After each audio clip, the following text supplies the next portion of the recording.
ఏది తోస్తే అది మాట్లాడేసి దాన్ని వీడియో చేసేసి సోషల్ మీడియాలో పెడతారా? ఏదనుకుంటే ఎంత దిగజారితే అన్ని అవకాశాలు వస్తాయని చెప్పి బట్టలన్నీ తీసేసి డ్యాన్సులు చేసి ఆడపిల్లలండి ఎవరు చేస్తున్నారో వాళ్ళని అంటున్నా. దాన్ని సమర్థించుకుంటారా? పిచ్చి పిచ్చి డ్రెస్సులు వేసుకోవటం, మానసిక బలహీనలేమో దాన్ని ఇష్టం వచ్చినట్టుగా కామెంట్ చేయటం, మళ్ళీ ఈ కామెంట్ చేసిన వాళ్ళు రివర్స్ క్లాస్ తీసుకోవటం. మీకు అమ్మలు లేరా, అక్కలు లేరా, చెల్లెళ్ళు లేరా అంటే మన అమ్మలు అక్కలు చెల్లెళ్ళు ఇంత దరిద్రంగా కనపడరు. కనపడితే తోలు తీసేస్తాం మనం కూడా. అది వ్యాంపుల్ లక్షణం. అది అవతల వాళ్ళ మానసిక బలహీనతల్ని తన స్వార్థం కోసం క్యాష్ చేసుకోవడానికి చేసే ప్రతి స్త్రీ వేశ్యే, డౌట్ లేదు అందులో.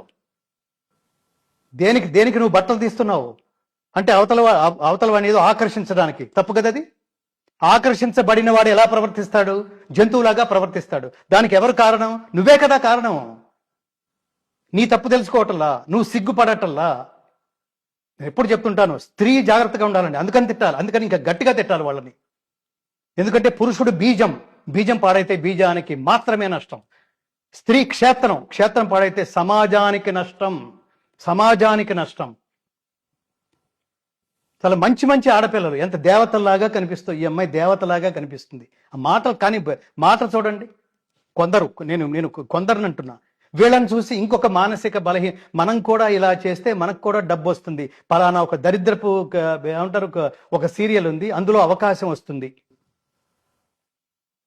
ఇది కదా క్షుద్రం హృదయ దౌర్బల్యం త్యక్వా ఉత్తిష్ట పరంతప. ఈ మానసిక దుర్బలత్వం ఉందే, ఇది ప్రతి చోట ఉంది.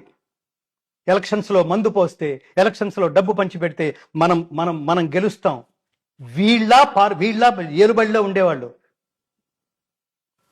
దురదృష్టం కదా అది. వీళ్ళు మనుషులైనా, వాళ్ళు ముఖ్యమంత్రులైనా, వాళ్ళు పార్టీ అధినేతలైనా అవతల వాడే అంటే నీకు బలం లేదన్నమాట. ఇంత హేయమైన, ఇంత మానసిక దుర్బల స్థితిలో ఉన్నావా వాళ్ళని క్యాష్ చేసుకోవడానికి? వాడు ఇంకా దుర్బలుడు. వాడిని అలర్జీ ఏంటి? మన డబ్బే, అది ప్రజల డబ్బే. మన డబ్బు మనకిస్తుంటే తీసుకో. ఏ రూపంలో తీసుకుంటున్నావు? లంచం రూపంలో తీసుకుంటున్నావు. ఆ రూపం, నువ్వు తీసుకునే రూపం దారుణం కదా. వాడు ఆ డబ్బు తీసుకుని వాడు ఓటు వేస్తున్నాడు. ఇలా తీసుకోవడానికి అలవాటు పడి వాడి ఉచ్చం లేదు, నీచం లేదు, వాడికి జ్ఞానం లేదు, వాడికి ధర్మం లేదు, వాడికి దైవం లేదు. వీళ్ళందరూ మళ్ళీ గుళ్ళో ప్రత్యక్షం అవుతుంటారు బొట్లు పెట్టుకుని. అసలు వీళ్ళకంటే మహాభక్తులు ఇంకొకరు లేరు. దేవుడు చుట్టూతా అధర్మపరులే. వాళ్ళే కదా డొనేషన్స్ ఇచ్చేది, వాళ్ళే టెంపుల్స్ కట్టిస్తూ ఉంటారు. ఏంది దానికే అదే చెప్పేది. నాదత్తే కస్యచిత్ పాపం నచైవ సుకృతిం విభు అజ్ఞానేనావృతం జ్ఞానం తేన ముహ్యంతి జంతవః. 100 పాపాలు చేసి ఒక పుణ్యం చేస్తే అన్నీ కడిగేసినట్టు అయిపోతుంది నువ్వు అనుకుంటావేమిట్రా? ఏ శాస్త్రంలో చెప్పాడు అది? ఈ శ్లోకంలో చెప్తున్నాడు. నాదత్తే కస్యచిత్ పాపం నచైవ సుకృతిం విభు అజ్ఞానేన ఆవృతం జ్ఞానం తేన ముహ్యంతి జంతవః. అంటే అర్థం ఏమిటంటే క్లారిటీ ఇస్తున్నాడు పరమాత్మ. పాపం పుణ్యం రెండు నీ అకౌంటే. ఈ రెండిటితో నాకు సంబంధం లేదు.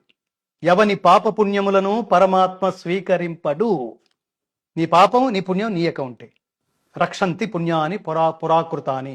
ఇప్పుడు నువ్వు ఆనందం అనుభవిస్తున్నావంటే నువ్వు ఒకప్పుడు చేసిన ధర్మ ఫలం అనుభవిస్తున్నట్టు లెక్క.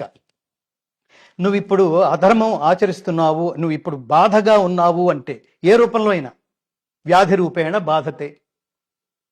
ఇవాళ నాకేదో నేను ఉన్నట్టుండి హెల్త్ అప్సెట్ అయిపోయింది. ఎప్పుడో అనుభవించావు, ఎప్పుడో చేసావు ఆ కర్మ. సో ఆ అధర్మ ఫలితం, ఆ దుష్కర్మ ఫలితం ఇప్పుడు అనుభవిస్తున్నాం అనమాట. అందుకని చెప్తున్నాడు. అందుకని ఏమని చెప్తున్నాడు? నో, ఎప్పుడు ఆల్వేస్ దగ్గర కూడా రానివ్వకు. ఇప్పుడు ఇది ఎవడు చూస్తాడులే, చాలా మంది ఎవడికి తెలుసులే, ఎవడు చూస్తాడులే. అసలు remove all these dialogues from your dictionary. ఉన్నాడు వాడు సర్వసాక్షి, గతిర్భర్త ప్రభు సాక్షి నివాస శరణం సుహృత్. పరమాత్మ సర్వసాక్షి. నీ కనపట్టలేదు కాబట్టి లేడు అనకు. యోగమాయా సమావృత. యోగమాయ చేత ఆవరించబడి ఉండటం వల్ల నేనెవ్వడికి కనపట్టలేదు. నేను కావాలని ఎవడైతే అనుకుంటాడో, దర్శించాలని ఎవడనుకుంటాడో వాడు తపస్సు ద్వారా మాత్రమే ఈ యోగమాయని ఛేదించి నా దగ్గరికి రాగలడు. రియలైజ్. ఒకడు అంటుంటాడు చూడండి, నాకు దేవుడు అంటే నమ్మకం లేదు, నేను ఇంజనీర్గా దేవుడు. నువ్వెవడరా? నువ్వు ఎంతకాలం ఉంటావురా? నువ్వు దేవుడిని నమ్మటం ఏమిట్రా? నువ్వు నమ్మటం వల్ల వాడికొచ్చే లాభం ఏమిట్రా? దేవుడికి నమ్మడం అంటే కనెక్షన్ విత్ గాడ్. వాడు మోస్ట్ పవర్ఫుల్. నేను ఇందాక చెప్పాను, నీకున్న అర్హతను బట్టి దగ్గరకు తీసుకుంటే వాడు. నీకు ఇప్పుడు అర్హత, ఆ మాట అన్నావంటే నీకేదో అర్హత లేదు. ఆ లేదని అది లేదనడానికి అర్థం ఏమిటంటే అసలు వాడి పట్ల నమ్మకం లేకపోవడమే నీకు అర్హత లేదని అర్థం. అది ఉంటే నమ్మటం స్టార్ట్ చేస్తావు. నమ్మటం స్టార్ట్ అయిందంటే పరిశోధన మొదలైంది.